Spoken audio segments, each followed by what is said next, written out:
Hi folks, welcome to Let's Go Car Cruising. My name's Mark and I'm a certified car nut. Something a little different today, got a little DIY project. I searched YouTube because YouTube has the answers for everything and I couldn't find a real specific tutorial for what I need to do. Got my little 60 Corvette here and probably something that I should have taken care of a while ago because it started acting up, and here's a lesson. When something acts up the first time, fix it. But anyway, if I fiddled with it, it worked and it wasn't a problem.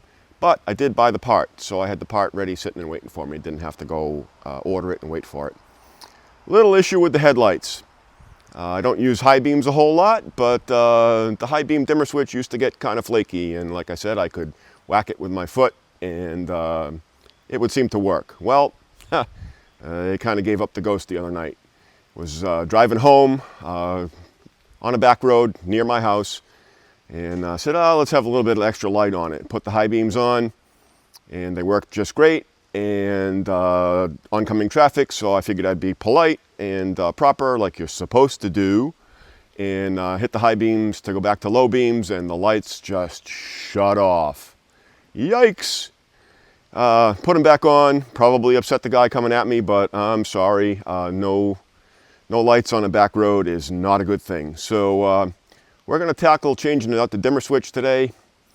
It should be a pretty easy project. Going to take a look at it and give it a go and see what happens. All right, so let's get to it. All right, so here is headlight dimmer switch from Electric Limited, and there's the part number, and there's the car. So got a little bit of light here, and we'll get down in there, and there's the switch. So all this should really involve: remove the kick panel, pull the carpet back, and rewire the switch. But we're going to start with disconnecting the battery, because you always do that when you're working on something electric in any car, especially an old car. So hood up, go around the car, and we'll disconnect the battery. Here we're going to start with taking the sill panel out. Got 5 screws on it because that tucks over the kick panel. Kick panel kind of just sits in under it, and so we start by taking that off. Now we'll take the kick panel off. All right, there's the kick panel removed. You can see if you needed to work on the spears or anything like that, those bolts are in there. Those nuts that hold the side spears on are under there. Now we'll peel the carpet back, and we'll start to remove the dimmer switch. Well, just like so many well-intentioned projects, this one just went sideways a little bit. This dimmer switch unit bolts through and comes in from the bottom. So after looking a little bit, we're going to have to take the inner fender, liner, tray, whatever you want to call it, out. And not real difficult, but just more time. So we'll take a look at it and get to it. So that's the inner fender panel, a couple of bolts in it, and we'll take that out, and that's where the dimmer switch goes up through the floor into the cabin. All right, was able to make a little bit of room under the inner fender without taking the whole thing out. It's got a little bit of a bend in it to begin with anyway, so it's not perfect. We'll have to straighten it out a little bit before I bolt it back up, but we're going to unbolt this, and I can reach it underneath, so we'll pop it out.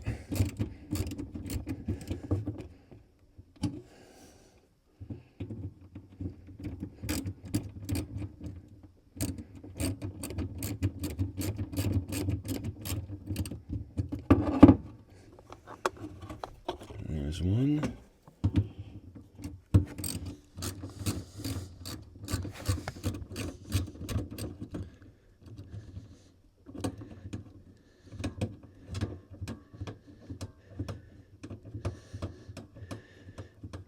And there's two.